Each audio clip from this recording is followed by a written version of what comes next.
दुपारची वेळ होती. मी घरी एकटाच पुस्तक वाचत बसलो होतो. क्राईम स्टोरीचं पुस्तक होतं ते. दुपारच्या वेळी शक्यतो कोणी डिस्टर्ब करायला येत नाही. त्यामुळं सलग शांत बसून पुस्तक वाचता येतं. पुस्तक आता जवळजवळ संपत आलं होतं. इतक्यात डोरबेल वाजली. मी त्या पुस्तकाच्या कथेच्या क्लायमॅक्समध्ये इतका गुंतलो होतो की कुणीही आलं तरी दार उघडू नये असं वाटत होतं. कारण पुस्तकात तेवढा सस्पेन्स होताच. पण दोनदा बेल वाजून झाल्यावरही मी जागचा हललो नाही. म्हटलं असेल कुणीतरी सेल्समॅन किंवा पत्ता विचारणारं कुणीतरी. अजून एखाद्या वेळेस वाजवेल आणि जाईल निघून. पाचव्यांदा बेल वाजली तेव्हा मात्र उठावंच लागलं. दार उघडून वस्कन ओरडणारच होतो. पण दारात एक मध्यम महिला उभी होती. काळा सावळा रंग, टपोरे डोळे, सरळ नाक, पातळ ओठ, उंची 5-1 फूटच असेल. अंगात थोडासा ढगळा लाल टी शर्ट, खाली निळी जीन्स, डोक्यावर लाल कॅप. एकंदरीत नाजूक आणि सुंदर. खांद्यावरची जड बॅग खाली ठेवत ती म्हणाली, सॉरी सर, तुम्हाला डिस्टर्ब करतंय. मी युनिक टॉईज कंपनीतून आले. तुम्ही आमच्याकडं डेमो रिक्वेस्ट नोंदवली होती ना? मला काही आठवेना. युनिक टॉईज डेमो रिक्वेस्ट ही कसली भानगड? मी तर एकटाच राहत होतो. खेळणी वगैरे मागवायला लहान मुलंच नव्हती. मग ही काय म्हणते? मी हळबळलो. सॉरी मिस, इतक्यात तरी मी कसली खेळणी मागवल्याचं आठवत नाही. तुम्ही कदाचित चुकीच्या पत्त्यावर आला आहात. मी तिला म्हणालो, नाही सर, पत्ता बरोबरच आहे. आणि कदाचित आम्हाला बरेच दिवस उशीर झाल्यानं तुम्हाला आठवत नसेल. त्याचं काय आहे, आपल्याकडं या प्रोडक्टवर कायद्याची खूप बंधनं आहेत. त्यामुळं आम्ही कस्टमरला पसंतीनुसार खेळण्याचे पार्ट्स वेगवेगळ्या ठिकाणी तयार करून मागवावे लागतात. शिवाय डेमोसाठी आमचा स्टाफसुद्धा खूप कमी आहे. त्यामुळं डेमो रिक्वेस्ट प्रोसेस करायला 2 ते 3 महिने लागतात. त्याबद्दल कंपनीतर्फे मी तुमची माफी मागते. मला अजूनही काही अर्थबोध होत नव्हता. 2-3 महिन्यापूर्वी मी असं काही शोधत होतो का ते आठवून पाहिलं, पण नाही. तरीसुद्धा खेळण्याचा डेमो ही काहीतरी वेगळी कन्सेप्ट होती. त्यातून ती कायद्याची बंधनं वगैरे काहीतरी म्हणाली. त्यामुळे मला जरा इंटरेस्ट वाटला. अशीही खेळणी आहेत ज्यामध्ये कायद्याची बंधनं आहेत. ठीक आहे, तुम्ही आत येऊन बोललात तरी चालेल. थँक्यू मिस्टर संजय, असं म्हणून ती आपली बॅग उचलून आत आली. तिनं संजय म्हटल्यामुळं मला थोडा अंदाजा लागू लागला. मी या फ्लॅटमध्ये 1-1.5 महिन्यापूर्वी राहायला आलो. त्याआधी इथं संजय नावाचा एक साऊथ इंडियन मुलगा त्याच्या बायको परिवारासोबत राहायचा, असं मला फ्लॅटच्या मालकांनी सांगितलं होतं. त्या संजयनंच कसली तरी डेमो रिक्वेस्ट पाठवताना हा पत्ता दिला असणार. पण आता माझी उत्सुकता वाढत गेल्यानं मी संजय नाही हे तिला सांगावंसं वाटलं नाही. म्हटलं बघावं तरी नेमकं काय प्रकार आहे. मी तिला आत बोलावलं आणि समोरच सोफ्यावर बसायला सांगितलं. किचनमध्ये जाऊन फ्रीज उघडून पाणी घेऊन काही चहा नाश्ता घेणार का विचारलं. हां, आता बोला, कसला डेमो दाखवणार आहात? दार बंद करत मी आत आलो. तोपर्यंत मी दिलेली पाण्याची बाटली काढून ती गटागटा पाणी पित उभी होती. पाणी पिऊन झाल्यावर तिनं माझ्याकडे बघितलं. मग इकडे तिकडे बघत विचारलं, घरात लेडीज कोणी नाही? मी म्हटलं, नाही, पण तुम्ही घाबरू नका, मी तसा सभ्य माणूस आहे. यावर खळखळून हसत ती म्हणाली, अहो, घाबरण्याचा प्रश्न नाही. या जॉबसाठी आम्हाला सर्व प्रकारचं ट्रेनिंग दिलं जातं, तेही 4 महिन्याचं. त्यात स्वतःच्या संरक्षणासाठी कराटे, बॉक्सिंगपासून चाकू आणि बंदूक चालवण्यापर्यंत सगळं शिकवतात. आत्तासुद्धा माझ्या बॅगमध्ये किमान 3-4 प्रकारची हत्यारं तुम्हाला सापडतील. त्यामुळं घाबरू तुम्ही नका. आम्ही ते सगळं एमर्जन्सीमध्येच वापरतो. मी लेडीजचं विचारलं ते डेमोसाठी. ही काय अशी कोणती जॉब आहे ज्यात चाकू आणि बंदुका ठेवल्या जातात? मी तिचं बोलणं ऐकून दंग झालो होतो. आणि ट्रेनिंग कसली, कस्टमरला मारायची? असा मनातच मी विचार करत होतो. अच्छा, मी अजिबात घाबरलो नाही असं दाखवत म्हणालो. त्याचं काय आहे, आत्ता तरी मी एकटाच आहे घरात, त्यामुळं तुम्ही डेमो मलाच दाखवा, मी नंतर शिकवेन लेडीजला. ती पुन्हा हसायला लागली. अहो, तुम्हाला डेमो कसा दाखवणार? खेळणी तर लेडीजसाठी मागवलीत ना. एनिवे, तुम्ही मला सभ्य आणि सरळ पुरुष वाटता, त्यामुळं मी स्वतःवर डेमो दाखवते. नंतर तुम्ही तुमच्या गर्लफ्रेंडला किंवा बायकोला किंवा कोणत्याही लेडीजला मी सांगेल त्या प्रकारे शिकवू शकता. तसंही दोघांना ही खेळणी वापरायची माहिती असेल तर काही प्रॉब्लेम येत नाही, असा आमच्या कस्टमरचा फीडबॅक आहे. एवढं बोलून ती बॅगजवळ जमिनीवरच बसली. बॅगमधून तिने एक रंगीन बॉक्स बाहेर काढला. त्यातून हेडफोनसारखं दिसणारं एक मशीन काढलं. आपण या खेळण्यापासून सुरुवात करू. याचा डेमो मला तुमच्यावरही दाखवता येईल, असं म्हणत ती उठली आणि माझ्या जवळ आली. मला आता या सगळ्या प्रकारचा अंदाज येऊ लागला होता, पण तरी हे सगळं अनपेक्षित असल्यानं धाकाधूक वाटत होतीच. माझ्या हाताला धरून तिनं सोफ्यापर्यंत आणलं. सोफ्यावर मला बसायचं सांगितलं. ती पुन्हा बॅगकडं गेली. बाहेर काढून ठेवलेल्या बॅग्समधून तिनं 2 पेन्सिल सेल घेतले. हातातल्या हेडफोनसारख्या मशीनमध्ये ते सेल टाकून तिनं एकदा ऑन ऑफ करून बघितलं. हे आमच्या कंपनीचं नवीन प्रोडक्ट आहे. याला म्हणतात रेड नोज. ही पाठीच्या जाम झालेल्या नसा किंवा आपल्याला कामासाठी खुर्चीवर बसून राहावं लागतं आणि पाठ दुखते, म्हणून हे रेड नोज तुम्हाला आराम देणार. मी तुम्हाला डेमो दाखवते. कसं ऑन करायचं, कसं वापरायचं. तुम्ही प्लीज तुमचा शर्ट काढून ठेवाल का? आता आपल्याबरोबर चाकू आणि बंदुकाची भाषा केल्यावर माझी काय विषाद होती नाही म्हणायची.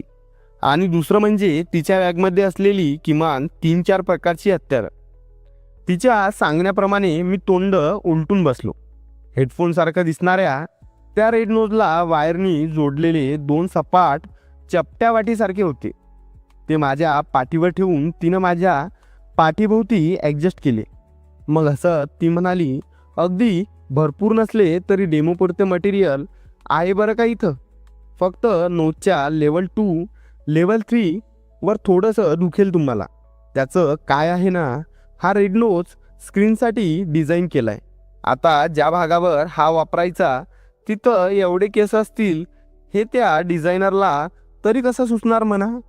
असं बोलत असतानाच तिने रेग्युलेटर लेवल 1 सेट करून रेड नोज ऑन केला. मला पाठीवर हलकासा झटल्या बसल्यासारखं झालं. तुमच्या गैरहजेरीत तुमच्या मैत्रिणीचे हात फार दुखू नयेत म्हणून हे खास मशीन आमच्या कंपनीनं बनवलंय. हे लेवल 1 वर माउंटिंग झालं की हळूहळू लेवल वाढवत न्यायच्या या आशा. असं म्हणत तिनं लेवल 2 घेतली. आता माझ्या पाठीवरचा दाब वाढल्याचं मला जाणवलं. पाठीभोवती खरोखरच कुणाचे तरी हात असल्याची जाणीव होती ती असं वाटत होतं. माझ्या चेहऱ्यावर समाधानाचं हसू बघून तिनं रेग्युलेटर लेवल 3 सिलेक्ट केली. अचानक माझ्या पाठीवरचा दाब थांबला.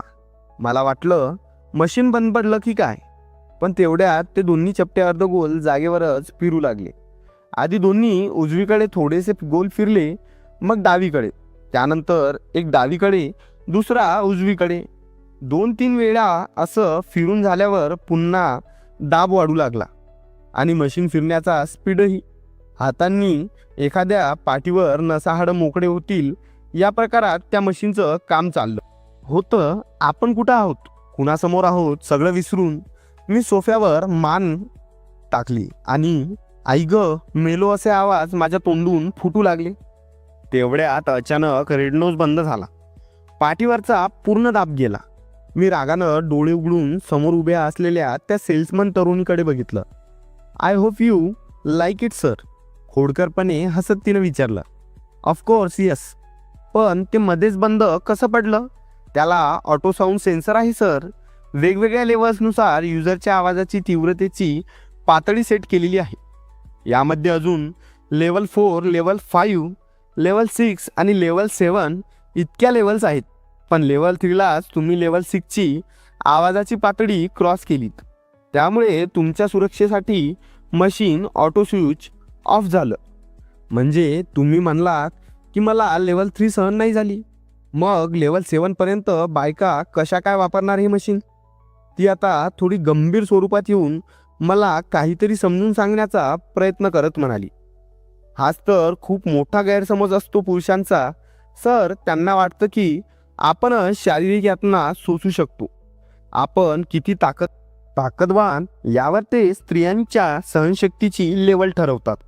पण प्रत्यक्षात स्त्रियांचं कित्येक पटीने सहनशील आणि ताकदवान असतात. पण पुरुषांचा इगो सांभाळण्यासाठी त्या हे गैरसमज दूर करण्याचा प्रयत्न करत नाही. छे, मला नाही पटत. माझा इगो नक्कीच दुखावला गेला होता. हे सिद्ध करू शकता तुम्ही? मी थोडं रागात विचारलं. अर्थातच एका सेकंदात तिनं उत्तर दिलं आणि माझ्या पाठीवरून रेड नोज काढून घेत ती म्हणाली, प्रत्यक्ष हात आणि तोंडाचा फोर्स टेस्ट करणारं मशीनही आहे माझ्याकडं. रेड नोजचा बॉक्स परत बॅगमध्ये ठेवून तिनं दुसरी एक लंबुडकी डबी बाहेर काढली. त्यातून 2 लांब वायर्सला जोडलेला एक इंडिकेटर काढला. माझ्यासमोर येऊन तिनं ते मशीन मला बघायला दिलं. त्या दोन्ही वायर्सच्या टोकांना सुईसारखं काहीतरी जोडलं होतं. इंडिकेटरच्या डिस्प्लेवर 2 सेक्शन होते. एकावर लिहिलं होतं लेवल ऑफ फोर्स आणि दुसऱ्यावर लेवल ऑफ साऊंड. मी मशीनचं निरीक्षण करेपर्यंत तिनं माझ्यासमोर स्वतःचा टी शर्ट काढून टाकला होता. इतका वेळ त्या ढगळ्या टी शर्टमुळं माझ्या लक्षात नव्हतं आलं. तिच्या काळ्या सावळ्या त्वचेवर एका प्रकारची तुकतुकी होती. आता काय खरंच सिद्ध होणार की महिला हे पुरुषांपेक्षा अधिक सामर्थ्य सहनशील असतात? तुम्हाला काय वाटते हे मला तुम्ही खाली कमेंटमध्ये सांगा. पण तेवढ्यातच मॅडमचा फोन वाजला. 1 मिनिटं सर बोलून तिने फोन उचलून बोलायला सुरुवात केली. 5 मिनिटं बोलून झाल्यावर तिने फोन ठेवला असेल आणि लगेच बाहेर काढलेले प्रोडक्ट बॅगमध्ये टाकून बॅग उचलून पाठीवर लटकवली. म्हणाली, सर माफ करा, मला काही काम आहे त्यामुळे मला जावं लागणार. पण जर तुम्ही उद्या निवांत असाल तर मी येते उद्या. मी तिलाच पाहत होतो आणि ठीक आहे एवढे शब्द माझ्या तोंडून निघाले आणि ती भराभरा पायऱ्या उतरून निघून गेली. मी तर अजूनही तिच्याच विचारात होतो. दुसऱ्या दिवशी दुपारी परत ती आली. त्यावेळी तिच्या हातात काही वेगळंच होतं. एक छोटंसं पाय मसाजर. हाय सर, काल मी जे प्रोडक्ट दाखवलं ते आवडलं का? ती हसून म्हणाली. मी हलकं मान हलवली, पण मनातलं मात्र तिला सांगू शकलो नाही. तसं मी तिची वाट बघत होतो. हे तिला कसं सांगणार? ती आत आली. घरात शांतता होती. तिनं जपून पायऱ्या चढल्या आणि कालप्रमाणे सोफ्यावर बसली. आज ती जरा थकलेली वाटत होती. खूप घरं फिरावं लागतं ना तुम्हाला? मी सहज विचारलं. ती थोडी हसली. हो, पण काही घरी गेल्यावर जरा बरं वाटतं. म्हणजे? मी विचारलं. म्हणजे तुमच्यासारखं कोणी गोड बोलत नाही ना? ती माझ्या डोळ्यात पाहत होती. मी मान हलवली. ती माझ्या पायाजवळ बसली आणि हलक्याच हातांनी ती मशीन म्हणजे पाय मसाजर फिरवू लागली. तुम्ही बराच वेळ घरात असता का? ती विचारत होती. हो, फारसं कुठे जात नाही. MPSCची तयारी करतोय. दिवस अभ्यासातच निघून जातो, मी म्हणालो. बरं आहे, मी रोज यायचं का मग? ती शांतपणे म्हणाली. हो, रोज या, काही हरकत नाही. म्हटल्याप्रमाणे ती आता रोज येऊ लागली. पण काय येत असेल याचंही उत्तर कथेत पुढे मिळणार आहे. कधी मसाजर, कधी छोटंसं एक्सरसाइज टूल, कधी ब्युटी क्रीम, काहीतरी नवं घेऊन. पण माझ्यासाठी तीच नवीन असायची. रोज ती आली की माझं मन निवांत आणि ती गेली की घर पुन्हा कोरडं वाटायचं. हळूहळू याचा परिणाम अभ्यासात व्हायला लागला होता. एक दिवस केस ओढणी खाली सेल बांधले होते. ओठांवर हलकं पिकारलेलं लिप ग्लॉस आणि हातात एक छोटा डब्बा. ती आली. आज काय? मी विचारलं हसत. एक गोंडस छोटंसं फेस मसाज क्रीम. पण आधी तुम्हाला एक गोड सरप्राईज. मी गोंधळलो. ती पुढे आली आणि हळूच डब्बा उघडला. ते छोट्या बिस्किट्स होत्या. माझ्या आईनं काल रात्री केले, खूप आवडतात मला, म्हणून वाटलं तुम्हालाही खाऊ घालावं. ती माझ्यासमोर बसली. बिस्किट पुढे करत म्हणाली, घ्या ना आणि कसे झालेत सांगा. तुमचं हसणं खूप शांत वाटतं, ती म्हणाली. आणि तुमचं ते तर दिवसभर माझ्या मनात गुंजतं. माझ्या तोंडून सहज निघून गेलं. तिला कदाचित वाईट न वाटावं म्हणून मी बिस्किटाकडे विषय नेत म्हणालो की छान बनवले. ती क्षणभर थांबली. काही न बोलता फक्त पाहत राहिली. मग हळूच डब्बा माझ्या हातात दिला आणि म्हणाली, उद्या पुन्हा येईल, आता काम आहे मला. मला वाटलं तिला वाईट वाटलं बहुतेक. ती गेली. दुसऱ्या दिवशी ती थोडी उशिरा आली. येणार असं मला वाटलं नव्हतं. मी आधीच दार उघडून वाट पाहत होतो. ती आली, पण आज तिच्या चेहऱ्यावर ते हसणं नव्हतं. सगळं ठीक आहे का मी विचारलं. ती फक्त मान हलवत आत आली. हातात एक छोटंसं बॉक्स होतं. हातावर लावायचं गरम ऑइल. माझं आज थोडं मन नव्हतं, पण इथे यावंसं वाटलं म्हणून आले. अहो, माझ्या घरात थोडंसं टेन्शन चाललंय. आई आजारी आहे आणि विक्री कमी झाली तर दुकानवाले रागवतात. माझं मन तिला पाहून कसं तरी झालं. तिचे शब्द ऐकून मी काही क्षण काहीच बोलू शकलो नाही. ती पुढे आली आणि म्हणाली, आज मी तुमचं डोकं मसाज करून देऊ का? तुमचं हसणं मला आवडतं, ते परत पाहायचं आहे. नको राहू दे. त्या बदल्यात तू सांग ना, काही गरज असेल, मदत लागली तर मी आहे. ती हलक्या आवाजात म्हणाली, तुम्ही खूप वेगळे आहात. तुमच्याशी रोज भेटल्याशिवाय आता काहीसं अधुरं वाटतं. त्या दिवसानंतर तिचं आणि माझं नातं काहीसं वेगळंच वाटायला लागलं. ती वस्तू विकून झाल्या की सरळ माझ्या घरी येत होती. सोबतच चहा घ्यायची. मला दिवसभर काय घडलं, कोणत्या वस्तू विकल्या, सर्व सांगायची. मलाही सेल्समॅनच्याकडून नवीन नवीन वस्तू पाहायला मिळायच्या. आज ती आली तर हातात एक नवं उपकरण होतं.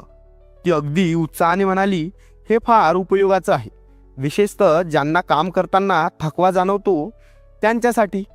माझ्या डोळ्यातून नजर हटवता हटत नव्हती. ती आज फारच सुंदर दिसत होती. साधा पंजाबी ड्रेस, केस मोकळे. त्या दिवसापासून सगळं वेगळंच वाटत होतं. ती यायची तेव्हा मला घरात एक वेगळी सजीवता जाणवायची. तिच्या हसण्यात, चालण्यात आणि त्या छोट्या छोट्या गोष्टीतही मी प्रेम शोधत होतो. आज ती नेहमीपेक्षा लवकर आली. तिच्या हातात एक छोटीशी बॅग होती. आज काही विकायला नाही, पण एक भेट होती, फक्त तुमच्यासाठी, ती म्हणाली. मी थोडा आश्चर्यचकित झालो. माझ्यासाठी? खरं तर मी कासवाची चाल चालून तिचं मन जिंकण्याच्या तयारीत होतोच. तिनं बॅगमधून एक छोटी डायरी काढली, हाताने सजवलेली. खूप सुंदर अक्षरात लिहिलेलं होतं, आपलं दुःख. ही डायरी मी जेव्हा एकटी होते, काही बोलावंसं वाटतं तेव्हा लिहायची. पण आता वाटतं हे सगळं कुणाला सांगावं, आणि तसं कुणीतरी आहे असंही वाटायला लागलंय. मी ती डायरी उघडली. पहिल्याच पानावर लिहिलं होतं, कधी कधी वाटतं कुणीतरी माझ्या डोळ्यात डोकावून बघावं आणि विचारावं, सगळं ठीक आहे का? तू हे सगळं माझ्यासाठी लिहिलं का? मी हळूच विचारलं. ती काही बोलली नाही, फक्त हलकं हसली आणि डोळे खाली घातले. त्या क्षणात सगळं स्पष्ट झालं होतं. तिच्या भावना, तिचं शांतपण आणि ते अदृश्य पण खोल प्रेम. ती थोडं हसली, पण ते हसू वेगळं होतं. काहीतरी गडबड असेलच, गहिरं. ती म्हणाली, हो, मला तुला एक गोष्ट सांगायची आहे. कसली गोष्ट? तिने शांतपणे, थोड्या हलक्या आवाजात सांगितलं. तुम्ही ज्या विश्वासाने मला जवळ घेतलंय, तो विश्वास एक दिवस तोडायचं ठरवलं होतं. पण आता असं वाटतं की तुमच्याशी बोलावं, कारण मला आता हे सांगावं लागेल. मी लग्न केलं आहे 2 वर्षापूर्वी आणि माझी एक छोटी मुलगी आहे. माझं डोकं थांबलं. लग्न? हो, लग्न. आणि माझा नवरा? ती काही वेळ थांबली, मग बोलली, तो माझ्या जीवनात कुठेच नाही. तो रोज दारू पिऊन घरात असतो, काही काम करत नाही. मी आणि माझी मुलगी त्या घरात एकटीच राहतो. ते शब्द माझ्या कानावर पडत होते आणि प्रत्येक शब्दाने काहीतरी छिन्न होण्याचा आभास होत होता. तिच्या डोळ्यात अश्रू होते. मग माझ्याशी या प्रकारे वागायची काय गरज होती?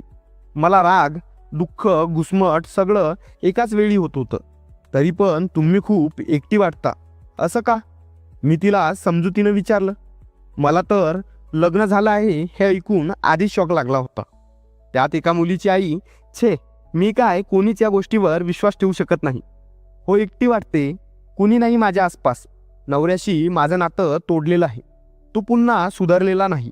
मुलीला मोठं करायचंय, फक्त मीच, जणू सगळं माझ्यावरच आहे. तिने तो सांगितलेलं सत्य, तिच्या असहाय्यतेचा अनुभव, आणि ती माझ्यासमोर अगदी निष्कलंकपणे उभी होती. ते सगळं माझ्या मनात एक वेगळं चक्र निर्माण करत होतं. तेवढ्यात ती जरा जवळ येऊन म्हणाली, तुला माहीत आहे, तुझ्याजवळ असणं मला कधीही खरं वाटतं. काहीतरी वेगळं, शांत, आणि असं वाटतं की जणू तुमचं एक अस्तित्व आहे जिथे मी आरामात असू शकते. ती जरा जवळ आली आणि आम्ही दोघेच आता एकमेकांच्या समोर उभे होतो. त्या क्षणी काहीतरी गहिरं घडत होतं. तिच्या डोळ्यात एक वेगळ्याच गडबडलेल्या भावनांचं प्रकट होणं चालू होतं. ती हळुवारपणे माझ्याकडे पाहत होती. मी तिला थोडं जवळ घेतलं आणि घट्ट मिठी मारली. थरथरते ओठ तिच्या ओठांवर ठेवले आणि तिला चुंबन घ्यायला लागलो. ती पण मला चुंबन घ्यायला लागली, तिच्या हाती हळू स्पर्श करत. तिच्या चेहऱ्यावर जरी खूप विचारांचे आणि उलटलेले भाव असले तरी ती मला प्रतिकार करत नव्हती. आमच्यात आता श्वासाचंही अंतर उरलं नाही. ती मला इशारा करत होती स्वतःमध्ये सामावून घेण्यासाठी. मी पण वेळ वाया न घालवता सामील झालो. आम्ही दोघेही हरवत चाललो होतो. संध्याकाळपर्यंत आम्ही सोबतच होतो. ती उठता उठता म्हणाली, कधी कधी तुझं जवळ असणं मला खूप आवडतं, आणि कपडे घेऊन सरळ घरी निघून गेली.